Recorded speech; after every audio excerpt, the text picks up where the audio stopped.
I think in order to build a trusting relationship between all of the leadership and engineers, it's better if those people have seen their leaders be productive. This is a person that I look up to, a person that can teach me something, and a person that can guide me.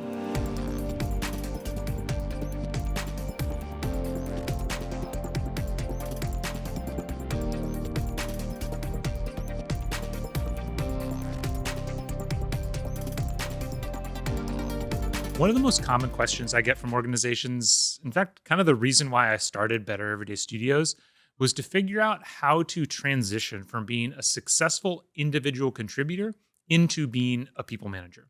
And today's guest has some unique insight into answering that question. Laura Crabtree is the co founder and CEO of Epsilon 3. She was previously one of the key members of SpaceX's Dragon program, being there from the initial design phases of the spacecraft all the way through the successful launch of People in 2020. In today's conversation, we're going to learn about the things that Laura found out about leadership in those high pressure situations.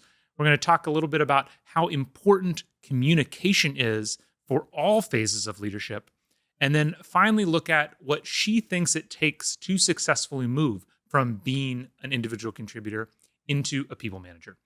If this is your first time listening to the Leadership Launchpad, I want to make sure you take a minute to subscribe so you never miss a future episode. And if you're already subscribed, then I ask that you take just one moment to share this show with at least one other person. That, after all, is how we grow. I can't tell you how much it means to me. So with that, let's get into the discussion with Laura Crabtree.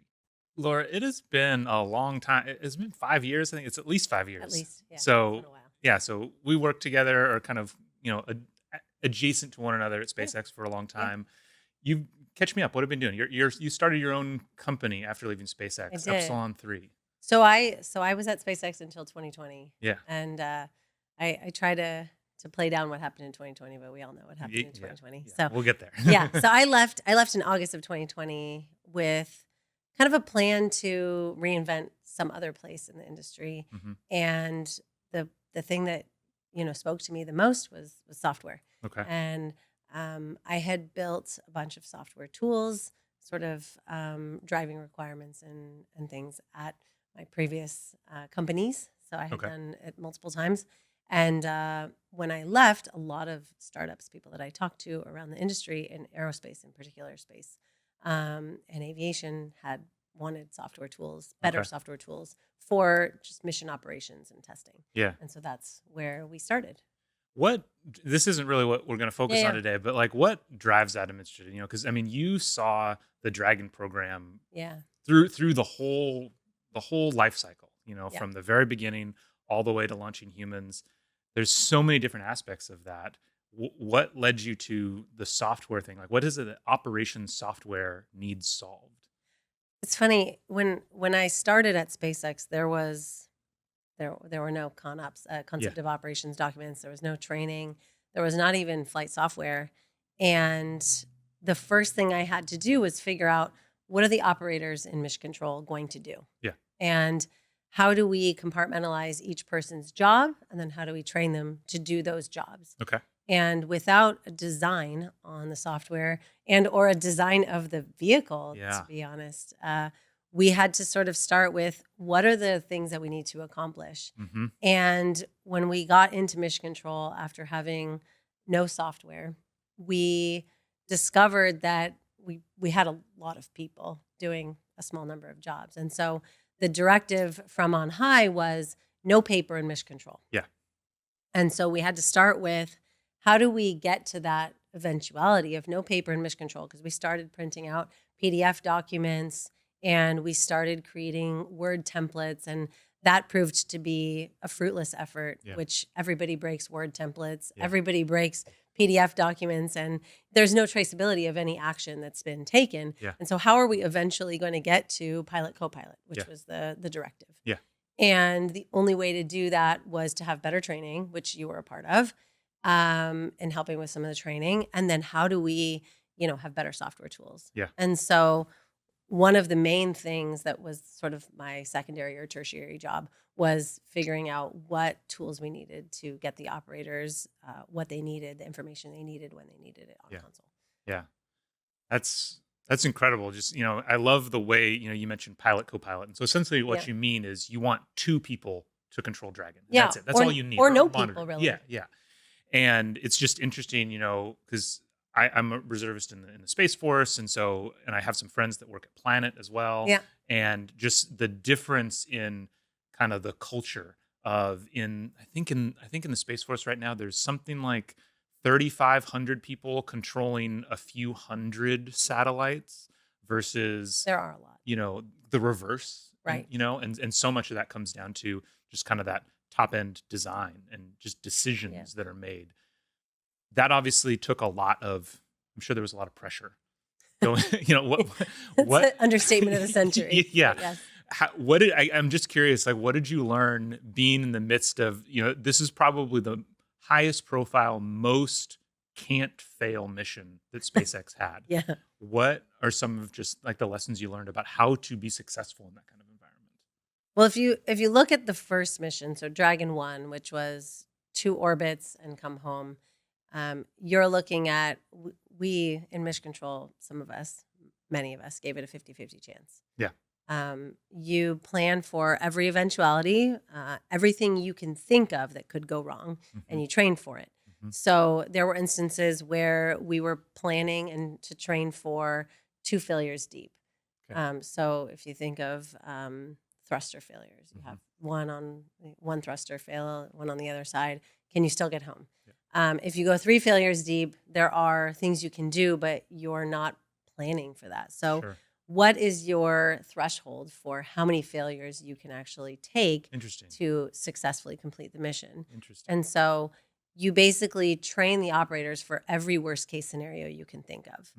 And if you find a worst case scenario that the software team can then mitigate for in flight, they go write software code to fix those problems before you fly. Yeah. And so what we did was we tested the software past where people thought it was necessary to do so with people. Interesting. Because testing software in automated setting is different than Sure. if the people controlling the vehicle are actually looking at it and evaluating data in real time. Yeah. And so I think what we learned was, here's your design criteria. You want to go past your design criteria to really make sure that you have got all of the things under control that you can. Yeah. And then you basically check everything and check it again. Yeah. And making sure that also you are putting all of your operations team into the most stressful scenarios possible. Yeah. So the most lifelike, the most stressful, so that when they get into the real-time operations and things happen, which inevitably they will, nobody freaks out. Yeah. And those were hard days. That was my favorite part of pilot training was there's very high fidelity simulators. I've seen, I want to fly them, but I've seen them. Yeah, they're incredible. And I remember very clearly when I was flying the T6, the first plane you fly when you're in pilot training in the Air Force, you'd kind of go in and there would be whole sim sessions where you're there for about 90 minutes. And it was just kind of like the instructor's over there. It's just like, can they kill you? Yes. So it'd just be like, let's do an engine failure here. Yes. Okay, you survived that. Okay, let's back it up a mile and give you an engine failure there. Can you make it now? And it was a great way to kind of pressure test and push the envelope. But one thing that I heard in your answers, it sounded like you were putting the operators in as stressful a position possible, but you still drew some line of what makes sense to test. So you're not just there forever. And I feel like that's kind of a really one lesson that can be applied in a lot of places, but certainly to managers, is how do you figure out where to draw the line of what you need to plan for so that you're not just always there. I know in engineering fields, they always say like engineers like to engineer. You just want to like keep going. Yeah, you do. How do you, from an operational perspective, how did you draw that line of know when to stop? Well, at some point you don't. You always have a Kobayashi Maru scenario that you give everybody. You always give everybody at least one place where they are going to fail. Yes. And they have to like internalize it and recover from it. I like that. Because there's always unexpected things that can happen. Yeah. And you may have a scenario like that. I haven't seen one. Yeah. But well, actually, I did C1. CR7 was one. Sure.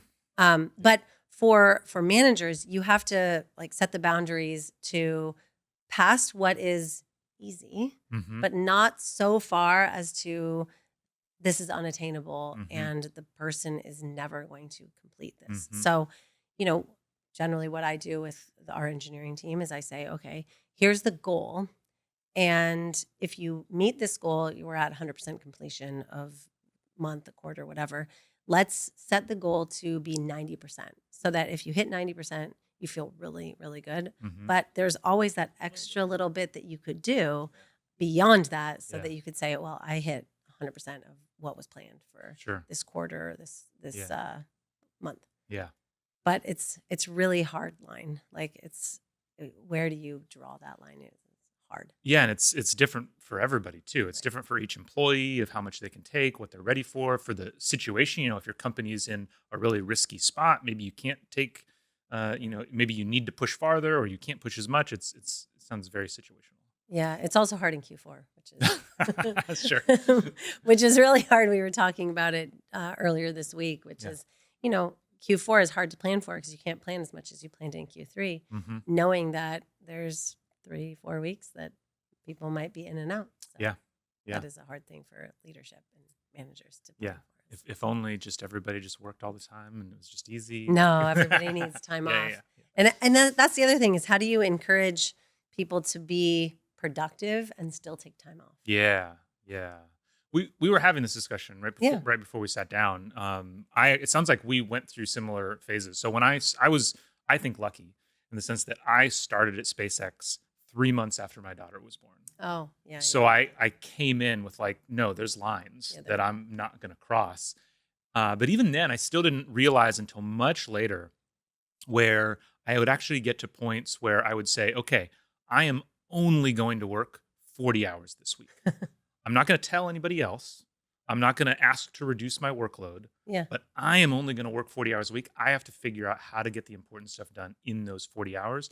And it just really unlocked a lot because I had to think differently. Well, then you don't have 45-minute conversations over coffee. Right. And which happens a lot. There are a lot of people who are there more time Mm-hmm. and yet complete the same amount of work that are for us people who are there less. Yeah. And that was hard for me because I was there, 7 a.m. to 7 p.m. for much of my career. And then after my kids were born, I had to leave to go pick them up at school. And that was a hard transition because I wasn't less productive. I was just there less time. And as one of my old managers said, perception is reality. And I hated that he said that to me. But the perception was that I was not physically there. Yeah. So in other words, that was everybody's reality, was that I was not physically there, even though after my kids went to bed, I would go back to work. Yeah. So it's hard.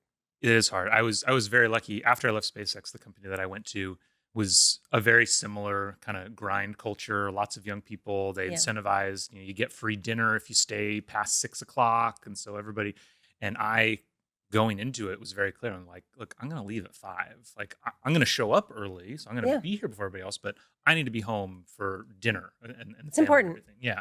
And I was really lucky that I had a manager who was totally fine just kind of clearing the way for that. Like when I'm standing up at 5 and saying bye, she had no problem with it. And you're not having to like sneak out. Yeah. Other people might have looked at me a little weird because they were getting ready to stay until 9 o'clock, even though they hadn't shown up until 10 o'clock. Yeah. But she gave me that permission and that freedom. Yeah. How, shifting kind of to Epsilon 3. Yeah. When we talked a couple months ago, there was, we talked a little bit about the challenge of kind of growing managers from individual contributors. Right. Sticking on this point of, looking at the productivity over the time, is that one of the difficult things to get managers to value? Because it's so easy to just look at the time. Well, we're a remote company, so nobody actually looks at the time. Oh, interesting. So now the only thing that we look at is productivity. Yeah. We only look at how much you're doing, how happy your customers are, et cetera. Yeah. And I don't look at how much time people spend because nobody clocks in and clocks out. which is different than when I was at Northrop. When I was at Northrop Grumman, you are bookkeeping every 6 minutes. So every 10th of an hour is book kept. So I would have to put in, imagine.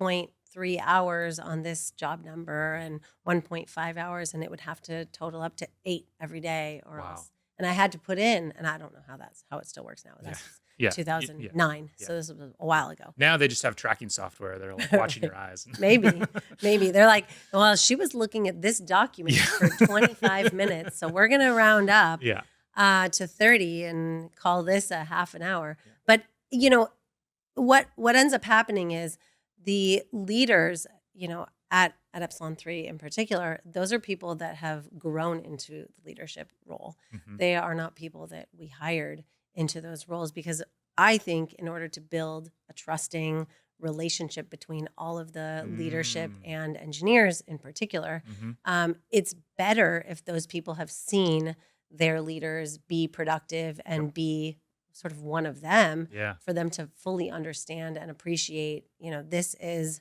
a person that I look up to, a person that can teach me something, and a person that can guide me. And I would prefer that. Yeah, that makes a lot of sense. So let's kind of go through that life cycle then. When you're looking at the individual contributors, what are the things that are kind of cues to you of this person might be a good people manager versus they're just a really good individual contributor? How are you judging that? So I think it stems from how other people react to them. Okay. And you look at a bunch of younger engineers will look to a more senior engineer that wants to mentor them, that wants to help them, and they gravitate towards that person or those people. And those are people who are growing into a more leadership style position. You can't necessarily just pick somebody who wants it. Because that's how you break an organization. And unfortunately, people who really want it aren't always the best choice.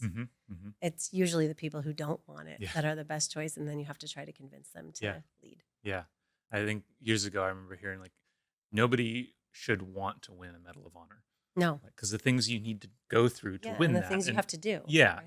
And it's, I think that makes a lot of sense of if you know what it takes, because especially for really hard charging, successful individual contributors, I think it's really important to be honest that when you become a people manager, almost by default, you have to get less good at whatever skill that got you there. Or you take less time to do it. So, when you are an individual contributor and not a people manager, you are doing 100% work on your own, and maybe on your free time mentoring and helping other people, in our case, looking at their code, reviewing, teaching them best practices, et cetera. But when you become a people manager, you likely have to do as much individual contributor work plus manage people, which is, one-on-ones, goal setting, helping them kind of grow into what they would like to be in the future.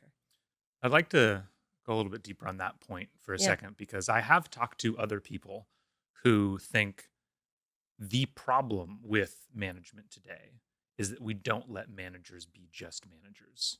And I've talked with other people who say, no. The key is that you have managers who also have individual contributor duties. And if you don't, then that's gonna break it. And certainly it's probably different in different organizations. Yeah. But it sounds like you come down a little bit more on, or is the IC duties just a reality of the fact that you're a growing business and you need people to do it? Or is it kind of a deliberate choice if you want them to kind of stay? It's both. Okay. It's both. So when I was at Northrop Grumman, we were a matrixed organization, which is, you have a functional manager and then you have a project or a program manager. Sure. And so your functional manager, you'd have the systems engineering group, and all the systems engineers get farmed out to all the different programs. And then you have a program manager. So you have 2 managers that you report to. Yeah.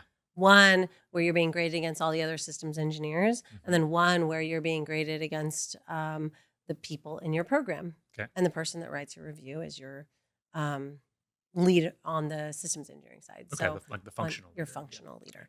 So I had 2 managers I was reporting to, and 2 people driving what I needed to do. Yeah. That's really confusing. Yeah. So that was my first foray into what does my manager need me to do? And it was very hard for me to handle that. So when I went to SpaceX, I had one manager and one direction to go in. Mm-hmm. And that manager was as productive as I was, Mm-hmm. and yet still managed all the people. Mm-hmm. Now, I think SpaceX maybe does like the complete opposite, whereas they don't actually, well, at the time, they didn't really teach people how to manage. Yeah. And so you ended up with managers that didn't need to be managers Mm-hmm. because they were leaders in the technical aspect. And sometimes that's a really good thing, and Mm-hmm. sometimes it's not. Yeah. And so I think I land somewhere in the middle, which is you need to spend, I don't know, 25% of your time managing. Mm-hmm. And then the other 75% of your time, you need to be showing all the people that work for you how much you can accomplish Mm-hmm. so that you're all working together towards the same goal. Okay. And so I think the most successful teams that I've worked on are where the manager spends time and thinks about how they want to manage the people that work for them and contributes individually. Yep. But it's not 50-50. It's Sure. somewhat skewed towards individual contributor. Towards the work. Yeah. Okay, that makes sense. Since you're growing leaders, what are some of the common pitfalls you've seen people fall into as they try to? I really like to focus on this transition point of going from IC into first time manager. What are the kind of common challenges that you see there? Well, one, it's, you have to spend time managing. Sure. So you Okay. have to, Yeah. you have to actually be mindful of yeah. that. Realizing that you've made a change. Right. Yeah. And realizing that all of these people look to you for guidance and leadership. Mm-hmm. And then the other, which we just kind of touched on, which is, you forget sometimes if you go all the way towards managing that you still have that individual contributor piece. Mm-hmm. And it could be one of the same, kind of one way or the other. Yeah. And then kind of the other thing is, how do you organize yourself? How do you organize one-on-ones? How do you keep track when somebody asks you, hey, in the next year or two, I want to get a promotion. What are the steps that I need to do? What are the things I need to show you to get there? And really like laying those things out and communicating that either to your leadership above you or to the person what they need to do to be able to see and realize that goal. Yeah. And the goals for the people should always be part of the growing business. Yeah. And that's the thing that I have a hard time with, which is like, if your goal is I want to, get a promotion, but it doesn't entail I want to do these things to show you that I deserve a promotion. It's just I want a promotion. It's really guiding people towards what are the things that sort of drive your growth and the business growth that you can do to prove to us that, you need to get to the next level. Yeah. So it sounds like the biggest pitfall you've seen is just people not realizing that management is a skill. It's an organizational that piece. they need to now develop. I think that's across the board of every place I've worked. Oh, interesting. People don't think of management as a skill. They think of it, it's a placement. And I think we as an industry, maybe in aerospace, could think more diligently about how we teach people to manage and speak to one another. Well, it's tough because, obviously we're in the middle of, Boeing is in the middle of a pretty bad spot. Yes. The thing that a lot of people say, I grew up in Seattle, so I know a lot of people from there, and they even point to, it was when like the business types came in, and there's, I think we have lots of examples within the industry where too much of a focus on business is bad. True. So it kind of leads to, we're going to pretend it's not there. We need to focus on the technical side of things. But it sounds like that's where that balance comes in of kind of the time that you're spending on it and always staying grounded in the technicals. Yeah. What I tell my kids is, you have to balance and everything in moderation. Sure. So I always tell my kids, you've got to eat your vegetables, but you can't only eat vegetables. You have to eat the meat also. So it's, you have to look at it as a piece of the moderation schema. Yeah. So you can't just hire finance people and expect them to run the business. And you can't have just engineers and expect them to run the business. You have to have them working together. And it's the same with management versus IC work or hiring and teaching people to be managers and then expecting them to just manage. they're not going to know all of the technical things that Yeah. people are doing, all the nitty gritty technical decisions that are being made. And I Yeah. think that's the important thing, is having engineers that understand the technical decisions that are being made, the risks that are being weighed, and then balancing that with what's your schedule? How do you guys make money? How do you continue to show growth in the business Yeah. through kind of a partnership between the business aspect and the engineering aspect? Yeah. How did you develop those skills? Was it trial by error? Did you have any kind of specific things you did to try to develop that in yourself? So I when I was in high school, Hmm. I worked at a bagel shop, which Okay. is like going way, way back. Everybody needs a service job at some point. Everyone needs a service job. This is how you learn to Yes. speak to people Yes. and how you learn to deal with adversity. Yes.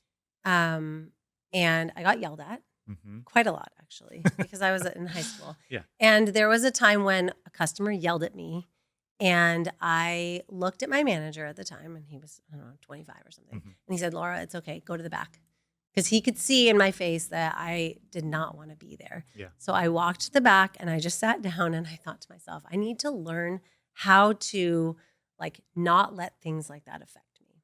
Mm. And so over the course of the next couple of years and through the rest of through college and through my first couple of years working, Hmm. I developed a thicker skin Hmm. with respect to what people would say to me. Yeah. And when I was working at Northrop Grumman, I lived in England and I was working in operations there. So I was working 12-hour rotating shifts with a bunch of ex-military Hmm. people. Hmm. And the way they speak to one another is completely different than the way that just engineers in college speak to one another, Yeah. just by default. Yeah. And so I had to learn to adapt.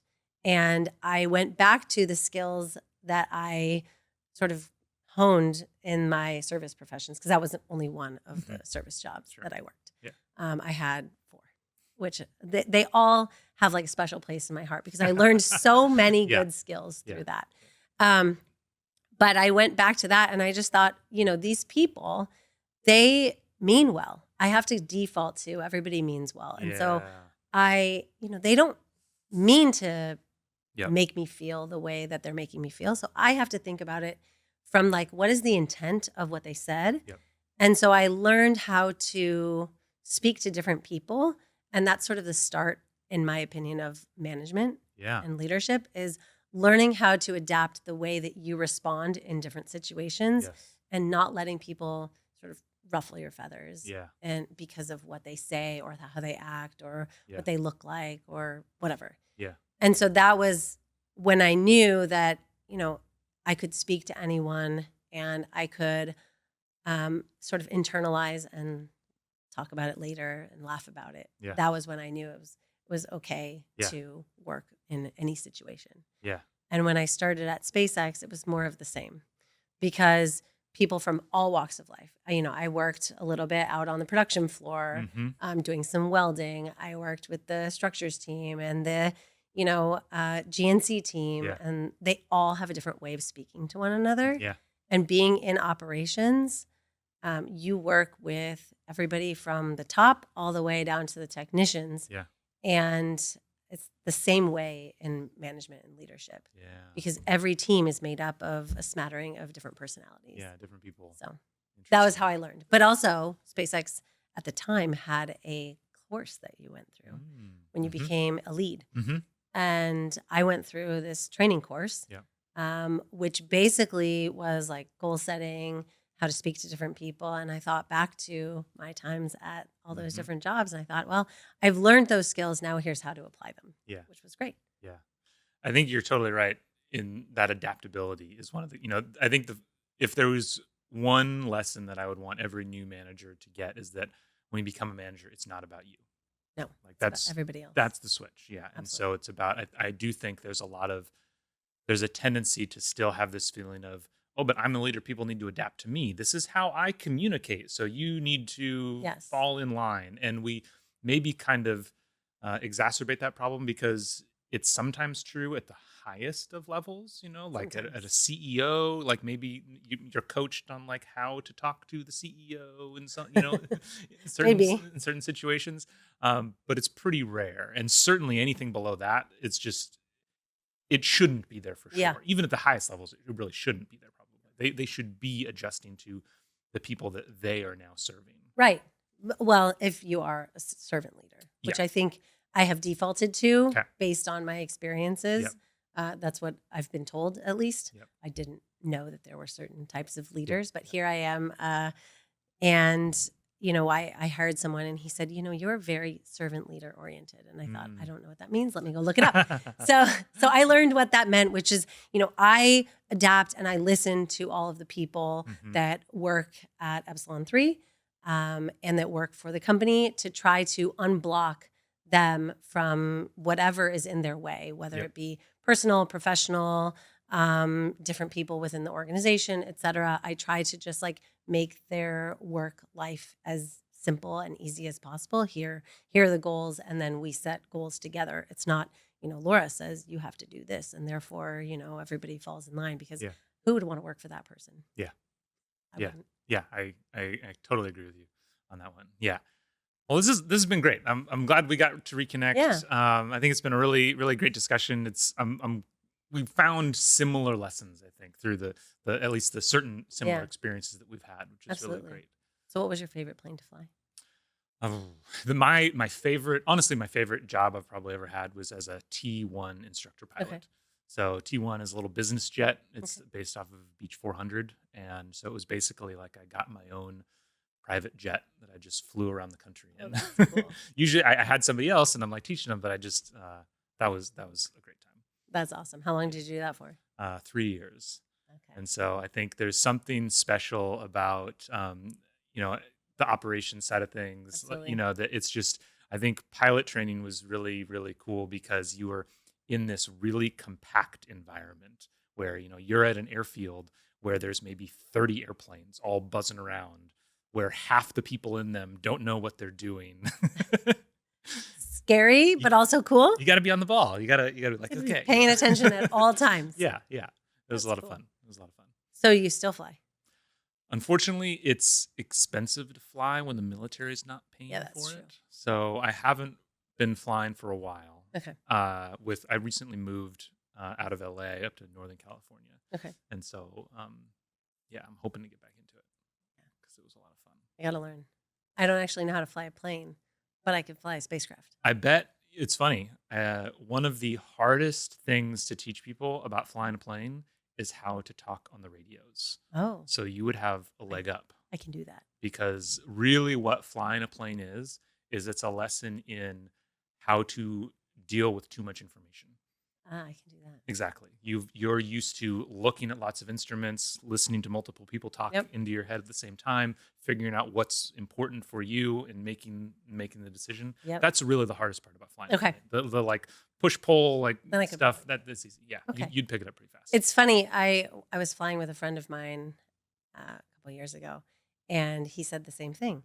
And he said, I think you've got that down because every time I'm in mission control with you, there's 10 people talking and I see you have 10 different loops on. Yeah. And I say, Laura, blah, or whatever your call sign is, and you respond right away. Yeah. I said, well, I can take 10 inputs and figure out which one is important at any given time. Yeah. And that's the special skill that he said. It is. So it's interesting that you said the same thing. Yeah. In Afghanistan, very often we're, flying overhead and we'd be talking on 3 radios at once. And that's awesome. And flying the plane and stuff.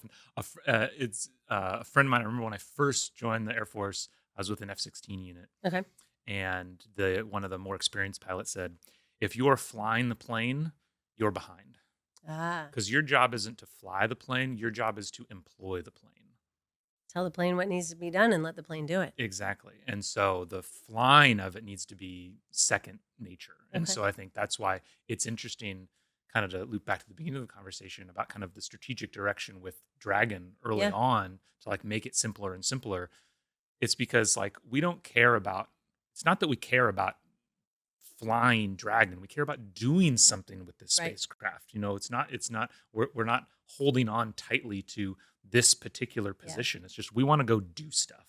Right. So You want to rendezvous with the space station. Yeah. And that was actually most of the training was talking, I bet. was teaching people how to communicate with one another, Mhm. teaching people how to listen to NASA or any other inputs, FAA, et cetera, Mhm. and process the information that they gave to make decisions on what was coming next. Yeah. Rather than, there were a lot of things happening in the background, figuring out rendezvous profiles, et cetera. Yeah. But as that became more and more automated, more of the job was communication, coordination, Yes. data input, data output, Yes. rather than actually physically flying. Exactly. Yeah. So. And that's what really unlocks Yeah. potential. It's all about communication. Yeah.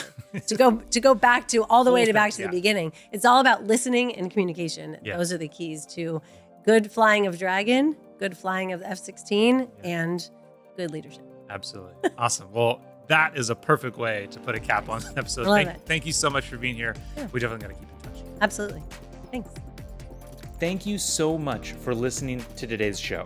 If you are looking for help turning your organization's great engineers into great managers, me and my team at Better Everyday Studios would love to help. We deliver targeted and interactive training workshops that are designed to help build the 3 fundamental skills of any new manager: building trust, giving feedback, and setting goals. Reach out to me through matt@bettereverydaystudios.com so we can start making your organization better every day.